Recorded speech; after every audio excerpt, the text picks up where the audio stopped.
9장 1절부터 우리 6절까지의 말씀입니다. 9장 느헤미야서 9장 1절부터 6절까지의 말씀입니다. 제가 가지고 있는 성경으로는 구약 성경 738면이 되겠습니다. 우리 6절의 말씀을 같이 한 목소리로 봉독하도록 하겠습니다. 9장 1절입니다. 그달 수문 나흘 날에 이스라엘 자손이 다 모여 금식하며 굵은 베옷을 입고 티끌을 무릅쓰고 모든 이방 사람들과 절교하고 서서 자기의 죄와 조상들의 허물을 자복하고 이날에 나사분의 일은 그 자리에서 서서 그들의 하나님 여호와의 율법을 낭독하고 낮 4분의 1은 죄를 자복하며 그들의 하나님 여호와께 경배하는데 레이 사람 예수아와 바니와 감미엘과 스바냐와 분니와 세레바와 바니와 그나나니 단에 올라서서 큰 소리로 그들의 하나님 여호와께 부르짖고 또 레이 사람 예수아와 감미엘과 바니와 하삼느와 세바냐와 오디야와 스바냐와 부다히아는 이르기를 너희 무리는 이 땅이 일어나 영원히부터 영원까지 계신 너희 하나님 여호와를 청축할지어다. 주여 주의 영화로운 이름을 손축하올 것은 주의 이름이 존귀하여 모든 성축이나 찬양에서 뛰어남이니이다. 오직 주는 여호와시라. 하늘과 하늘들의 하늘과 일월 성신과 땅과 땅 위의 만물과 바다와 그 가운데 모든 것을 지으시고 다 보존하시오니 모든 천군이 주께 경배하나이다. 아멘. 6절 말씀입니다. 오직 주는 여호와시라. 하늘과 하늘들의 하늘과 일월 성신과 땅과 땅 위의 만물과 바다와 그 가운데 모든 것을 지으시고 다 보존하시오니 모든 천군이 주께 경배하나이다. 기도하겠습니다. 하나님 감사합니다. 오늘 또 이렇게 하나님 앞에 나와 예배하고자 머리 숙여 경배하는 당신의 백성들을 기억하여 주시옵시고 또 이 말씀을 통하여 또 하나님의 살아계심을 우리가 체험할 수 있는 귀한 은혜의 시간 될 수 있도록 도와주시옵소서. 하나님의 말씀의 능력이 있음을 우리가 분명히 알고 있사오니 그 말씀의 능력이 우리의 삶을 주관하여 주시옵시고 또한 우리의 삶을 온전히 세워질 수 있도록 인도하여 주시옵소서. 예수님의 이름으로 기도합니다. 아멘. 우리가 위기 속에 만난 하나님이라는 큰 주제를 가지고 느헤미야서를 살펴보고 있습니다. 오늘은 20번째 시간으로서 오늘부터 한 3주 정도에 걸쳐서 말씀의 능력이라는 주제를 가지고 하나님의 말씀을 증거할 때 이 말씀의 능력이 여러분의 삶의 능력이 되어지기를 주의 이름으로 소원합니다.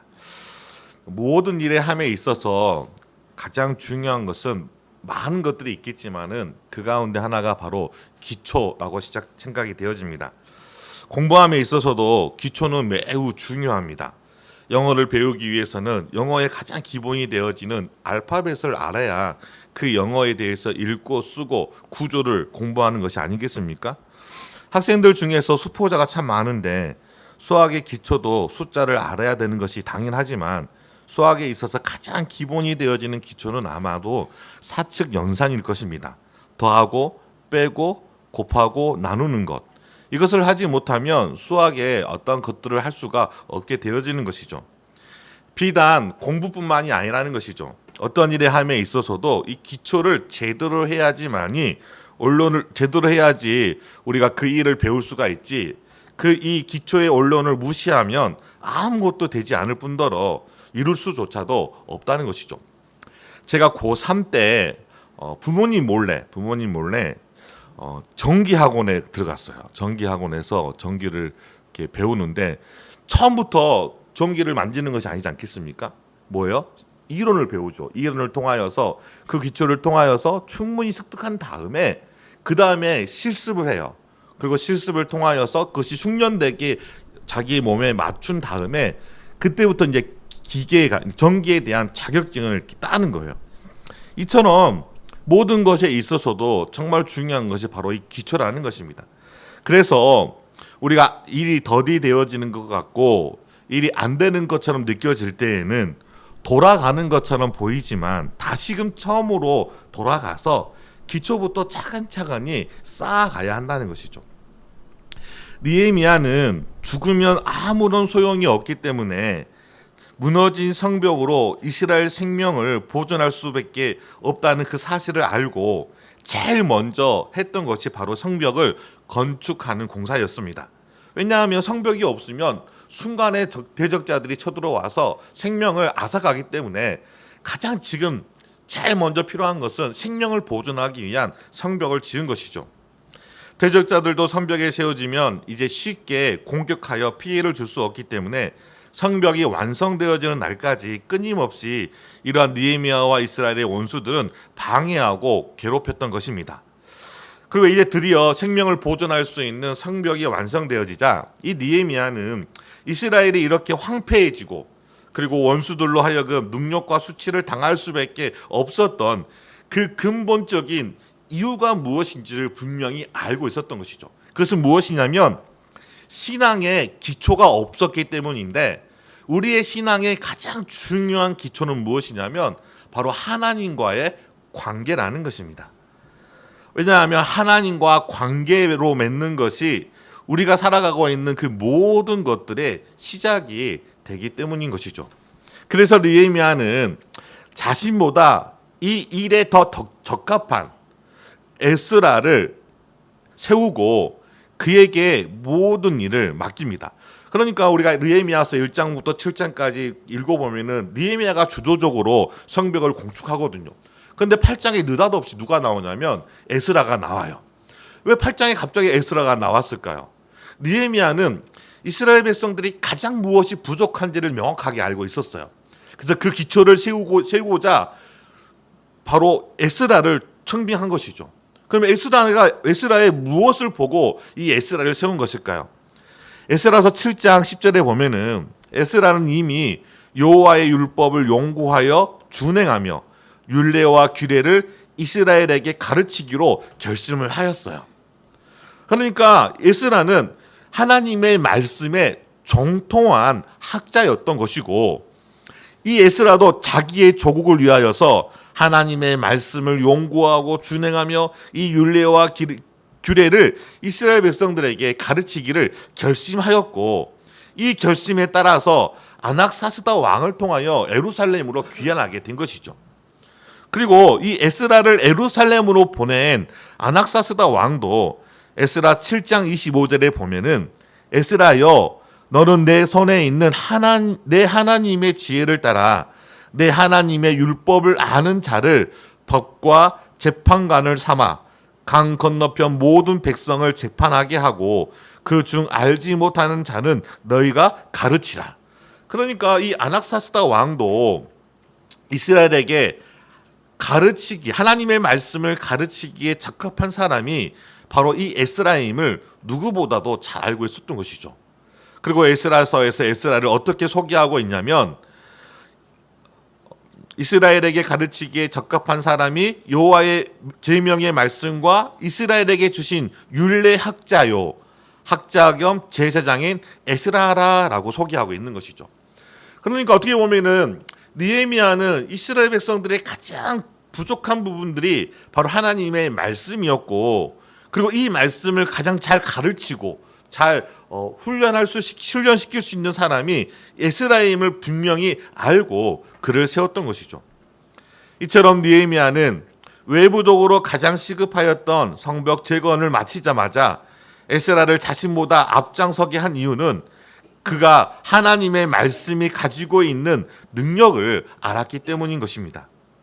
이미 8장에서도 에스라를 통하여 하나님의 말씀이 낭독되었고 그 말씀의 뜻을 해석하여 깨닫게 해 주었을 때 그 말씀을 듣고 백성이 다 울었더라라고 묘사를 하고 있었습니다. 그러나 이 날은 성회로 모인 날이기에 근심하지 말고 여호와로 인하여 기뻐할 수 있도록 율례로 지정한 나팔절과 초막절을 지키게 하였고, 이에 모든 이스라엘 백성들이 절기를 지키며 크게 기뻐하였던 것이죠. 이 내용이 우리가 저번 시간에 살펴보았던 8장까지의 내용입니다.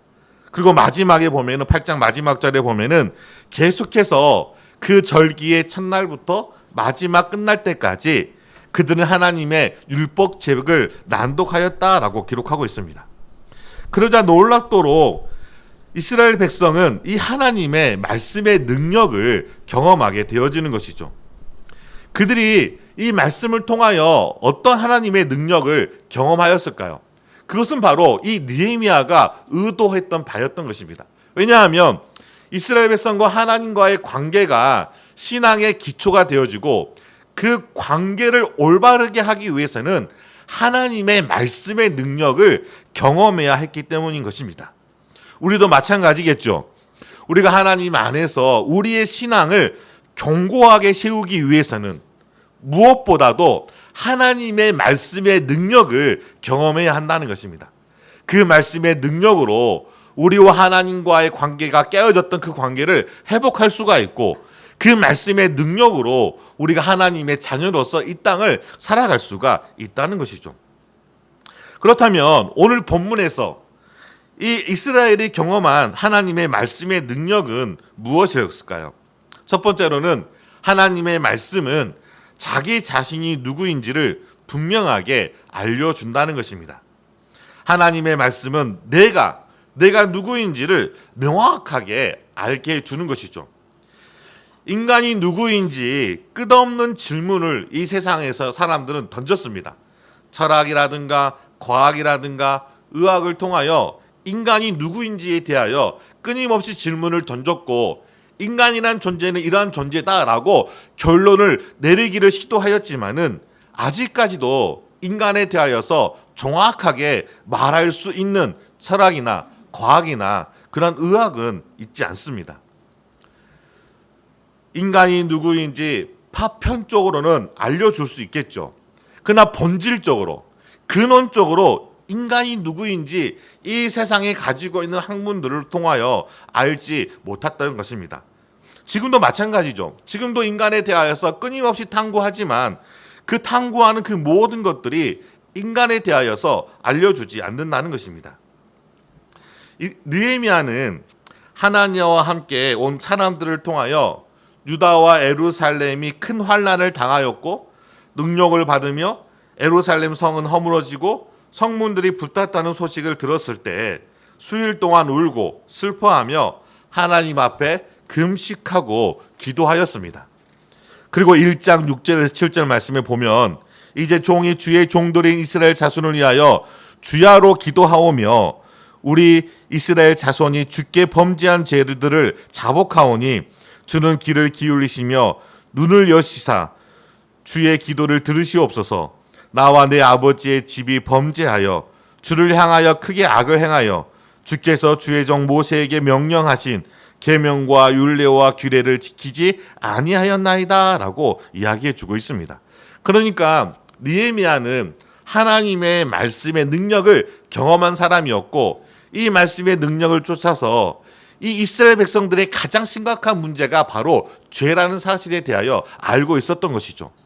그래서 이스라엘 백성들이 어려운 가운데 있다는 소식을 들었을 때 이 느헤미야는 죄로 인하여 하나님과의 관계가 파괴되어지고 깨어진 결과 지금 큰 환난과 능력을 받고 있는 예루살렘과 유다의 현재의 모습을 정확하게 알고, 그래서 그 소식을 듣자마자 하나님께 먼저 통회하는 심령으로 자복하였던 것입니다.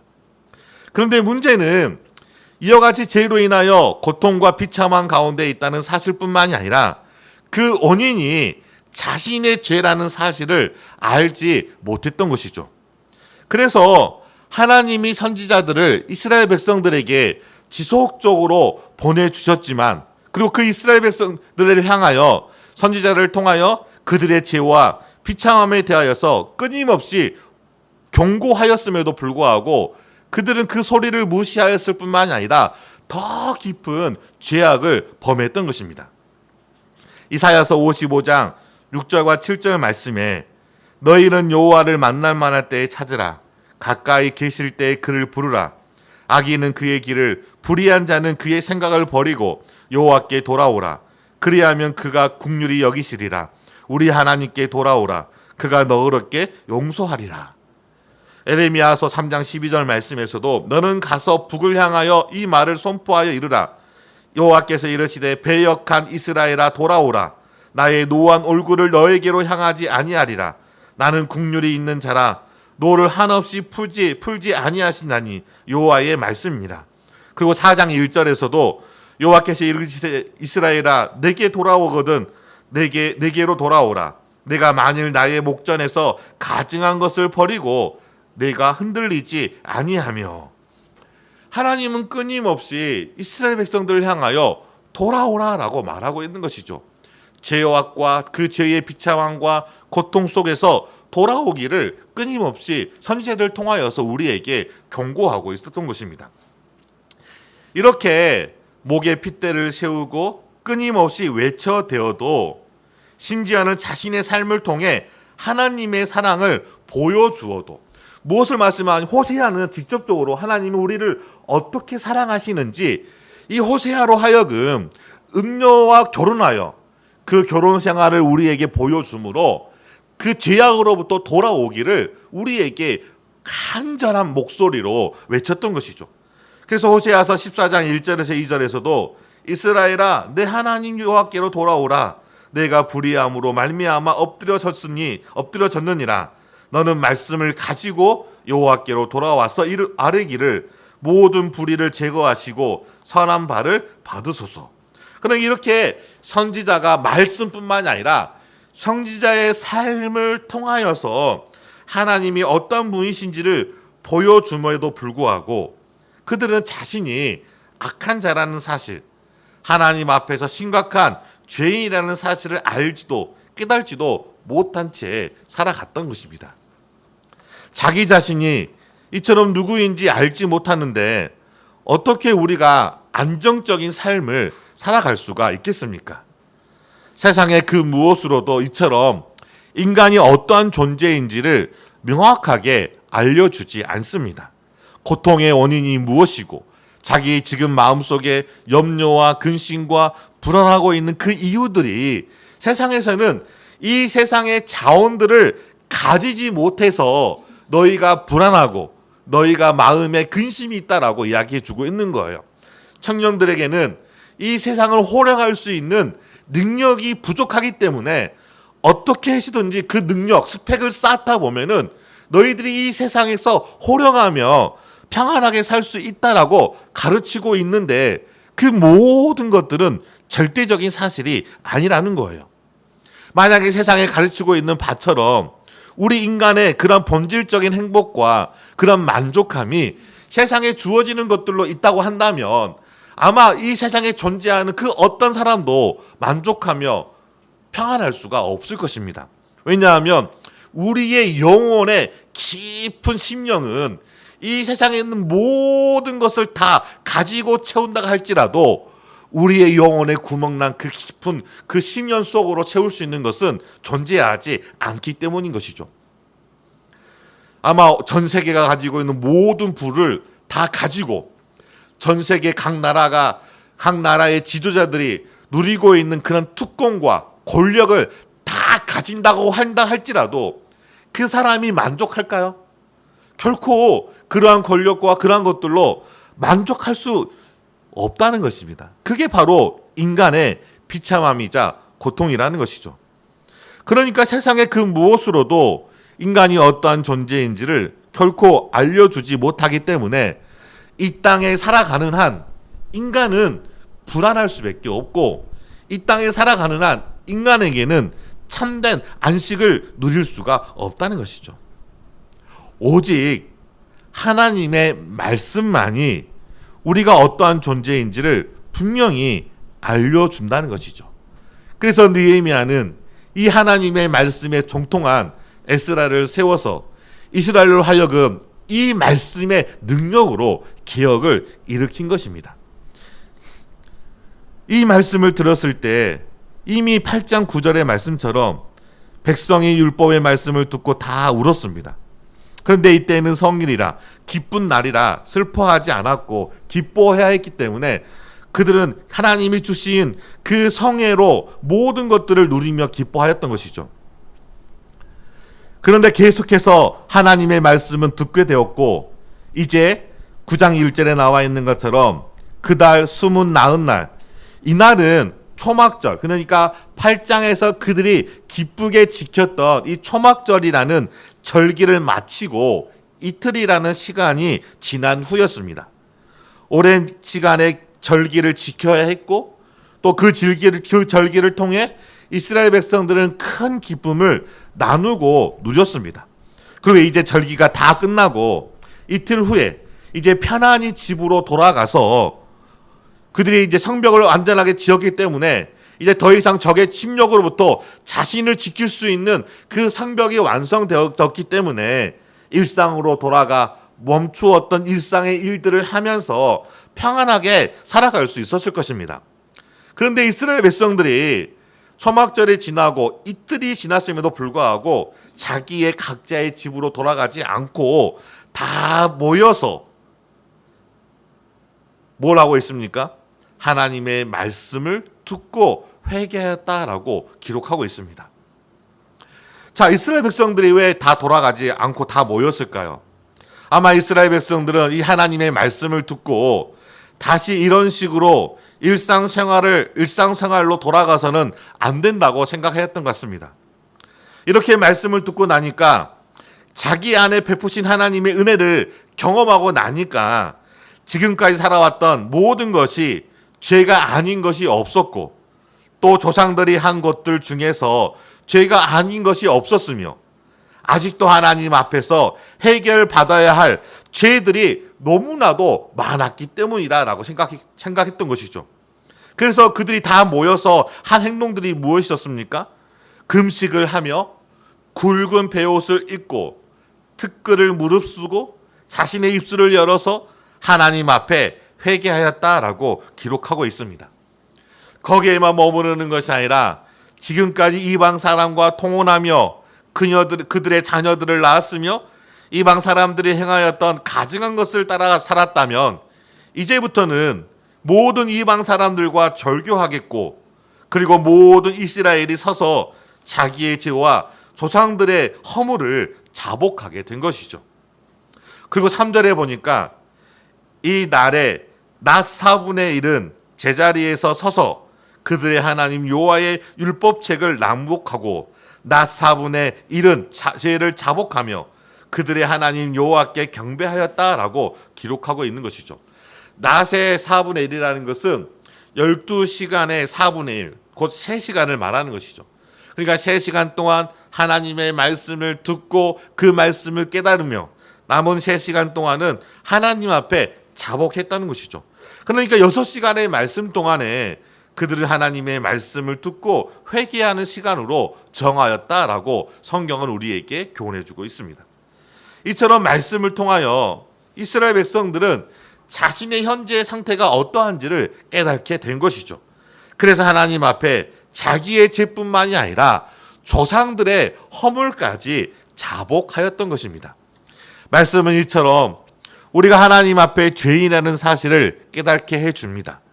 하나님은 선지자를 통하여 대언하는 것뿐만이 아니라 이 문제를 하나님은 선지자를 통해 대언하는 것으로만 이 문제를 해결할 수 없음을 알고 우리를 위해 분명하고 확신한 방법을 사용하시는데 그것이 무엇이냐면 말씀이신 예수님께서 이 땅에 오심으로 우리가 이 복음이신 예수님을 통해 우리가 죄인이라는 사실을 명확하게 알려주신 것이죠. 왜냐하면 우리의 삶의 변화는 그리고 우리의 신앙의 기초는 이 죄의 문제를 해결하지 않고서는 우리가 우리의 삶을 다시금 세울 수가 없기 때문인 것이죠.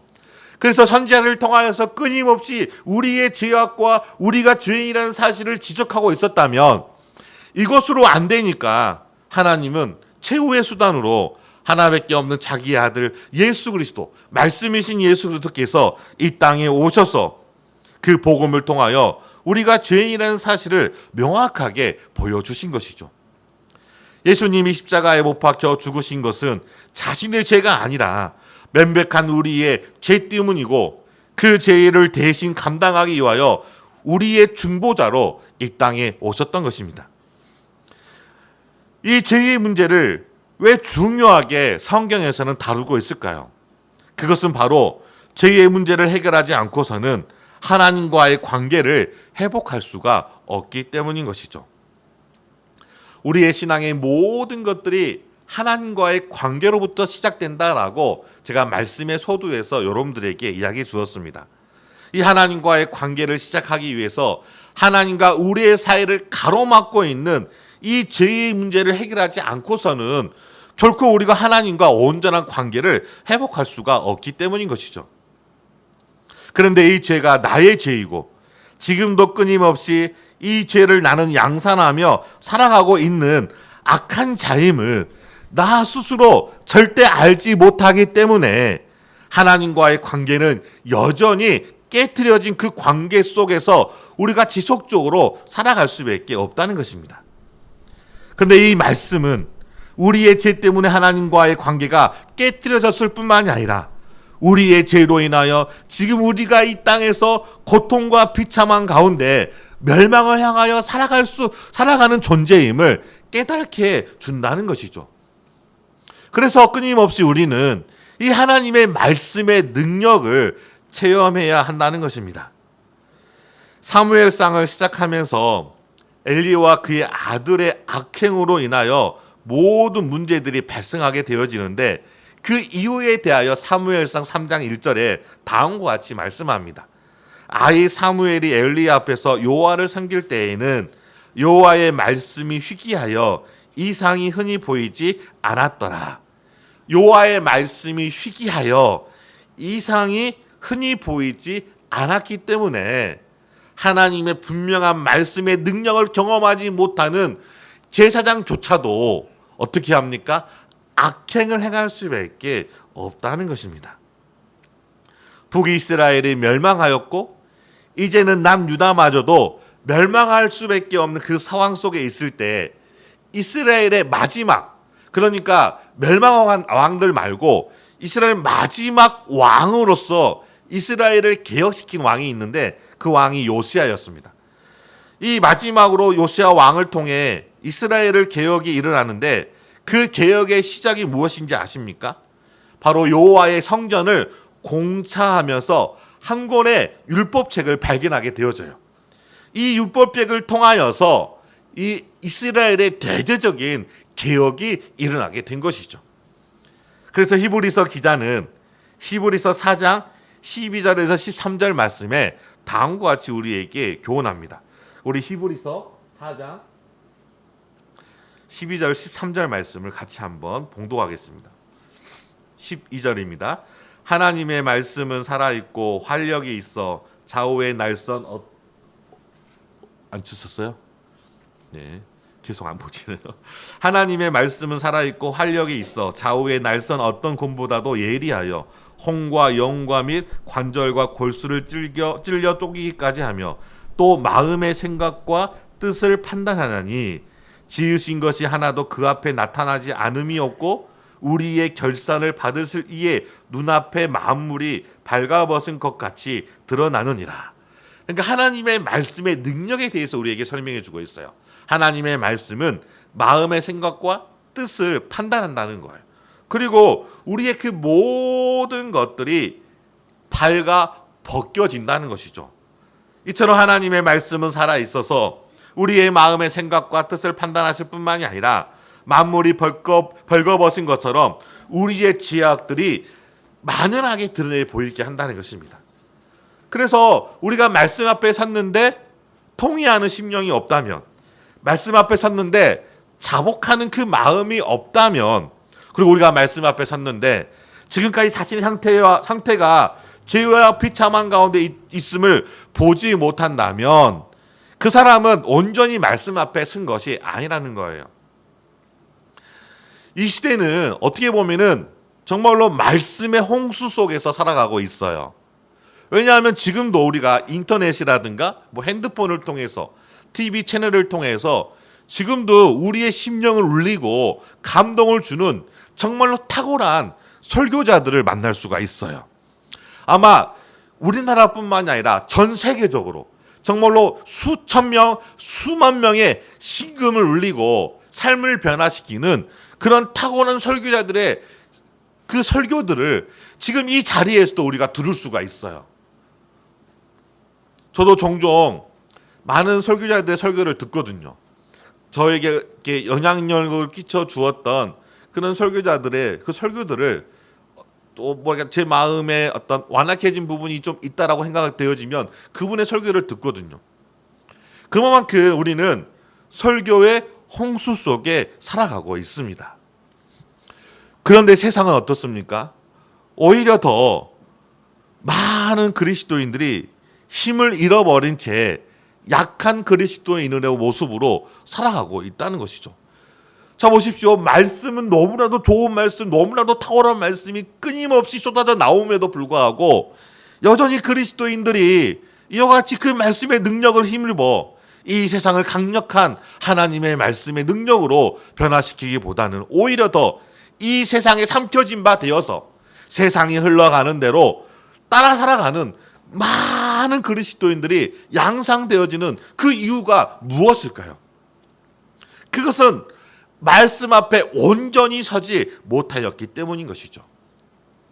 말씀 앞에 우리가 온전히 세워지고 그 말씀의 능력을 우리가 경험하게 되어진다면 이 이스라엘 백성처럼 모여 금식하며 굵은 베옷을 입고 티끌을 무릅쓰고 모든 이방 사람들과 절교하고 서서 자기의 죄와 조상들의 허물을 자복하고 하나님의 말씀을 계속해서 알기를 원하여 그 말씀을 읽고 그리고 하나님 앞에 계속해서 자신의 무릎을 꿇고 통회하는 심령으로 자복한다는 것입니다. 그런데 이 말씀의 능력을 경험하지 못하였기 때문에 자기가 죄인이라는 사실을 망각한 채 자그마한 죄는 무시해버리는 거예요. 뭐 이 정도쯤이야 라고 생각하며 살아가게 된다는 것입니다. 자, 그렇다면 마지막으로 이 하나님의 말씀이 어떻게 우리가 죄인이라는 사실에 대하여서 알려줄 수 있는 능력이 되어지는 것일까요? 그것은 인간은 하나님을 알지 않고서 자신이 누구인지를 알 수 없기 때문인 것이죠. 그러니까 이 말씀이 내가 어떠한 존재인지를 알려주는데 이 말씀을 통하여 우리가 무엇을 깨달았을 때 나의 존재가 이렇게 죄인이구나라고 하는 사실을 알게 되어지냐면 이 말씀은 바로 우리를 창조하신 하나님이 어떤 분이신지를 알려주기 때문인 것이죠. 그래서 인간은 자기 자신을 알기 위해서는 하나님이 어떤 분이신지를 알지 않고서는 결코 인간이 어떤 존재인지를 알 수가 없는 거예요. 그래서 칼빈은 기독교 강요 1권 2장에서 하나님을 알지 못하고는 자신을 알지 못한다라고 설명을 하면서 다음과 같이 말씀합니다. 인간은 먼저 하나님의 얼굴을 응시하고 나서 다음으로 자신을 세밀하게 검토하지 않는 한 결탄코 자신에 대한 참된 지식에 도달하지 못한다라고 설명해 주고 있습니다. 그리고 그 다음에 인간은 본래가 위선으로 가득 차 있기 때문이다라고 말해주고 있어요. 그러니까 하나님의 말씀을 통하여 하나님이 누구인지를 분명하게 알 때 그 하나님을 통하여 자신이 위선된 존재라는 것을 깨닫게 된다는 것이죠. 인간의 죄는 하나님과 같이 되고자 하는 그러한 교만으로부터 시작되었습니다. 그래서 하나님이 말씀에 놓으신 동산 중앙에 있는 그 선악을 알게 하는 나무의 열매만 없다면 자신이 그 모든 것을 할 수 있는 그런 탁월한 존재일 것이다라고 생각하였던 것이죠. 그래서 그 나무의 실과를 따먹게 되어진 것입니다. 그런데 원래 하나님은 우리 인간을 어떤 존재로 만들었습니까? 모든 피조물보다 탁월한 존재로 우리 인간을 만드셨습니다. 모든 피조물들을 만드시고 그 피조물들을 정복할 수 있도록 하나님은 인간을 당신의 형상을 따라 만들었기 때문인 것이죠.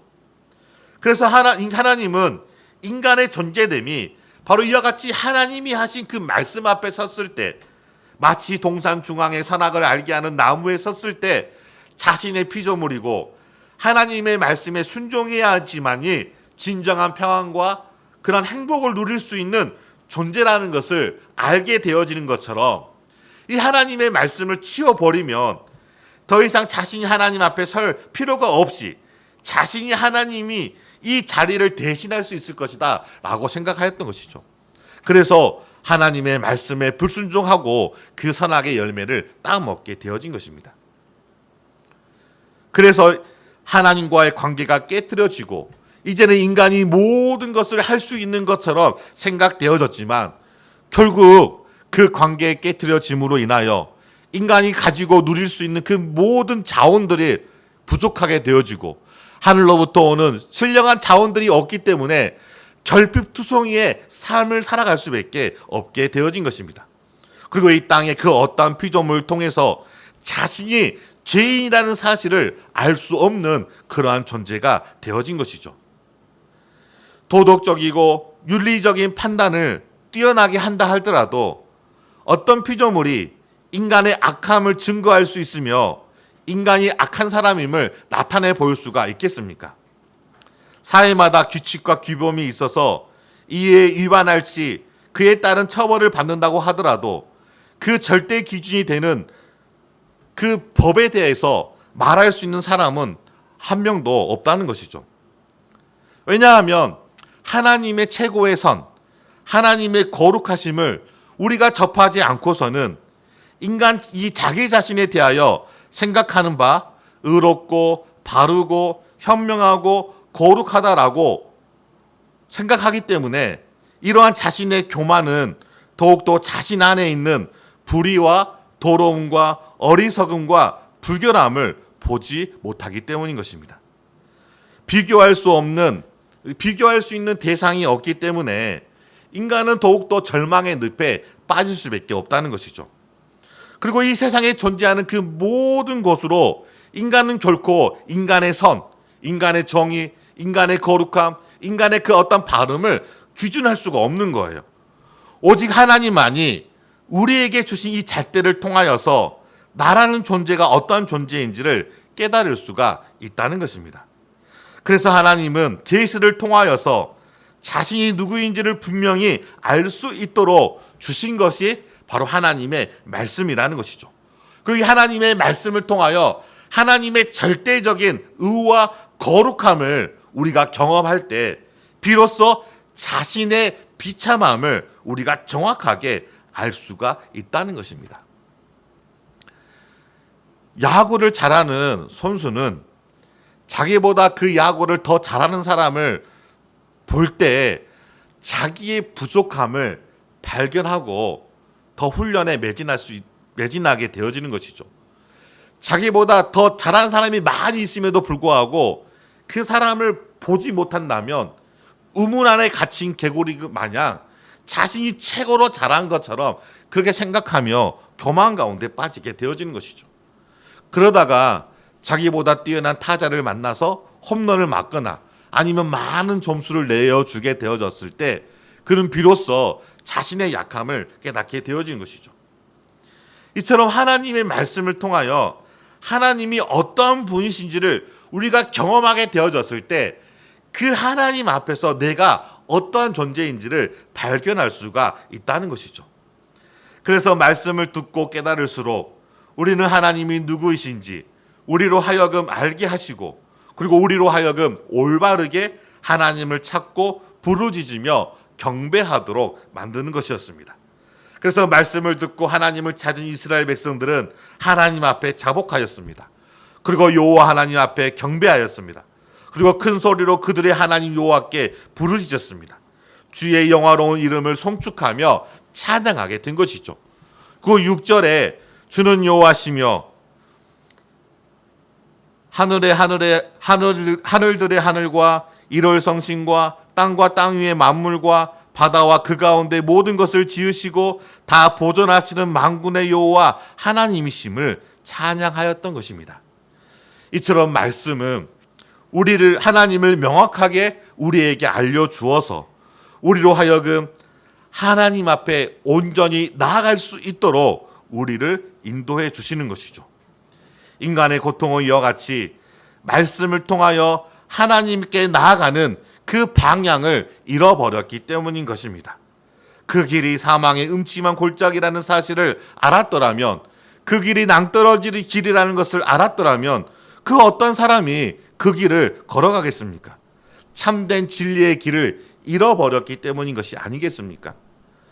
우리의 신앙의 기초를 잃어버렸기 때문에 우리가 하나님과의 관계를 무시한 채 이 세상의 사람들과 관계를 잘 맺으면, 이 세상과 관계를 잘 맺으면 행복하게 살아갈 수 있을 것이다 라고 생각하였던 것이죠. 그러한 생각이 환난과 고난과 고통을 가져다 주었던 것입니다. 말씀을 맺도록 하겠습니다. 하나님의 말씀의 능력을 체험하시기 바랍니다. 이 말씀은 여러분들을 하나님께로 온전히 걸어갈 수 있도록 우리의 인생의 나침반이 되어줍니다. 그리고 우리의 그 하나님을 발견할 때 내가 얼마나 비참한 죄인이고 그 죄의 결과가 이 땅 가운데서 우리가 당하는 그 고통임을 우리는 깨닫게 되어지는 것입니다. 기도하시겠습니다.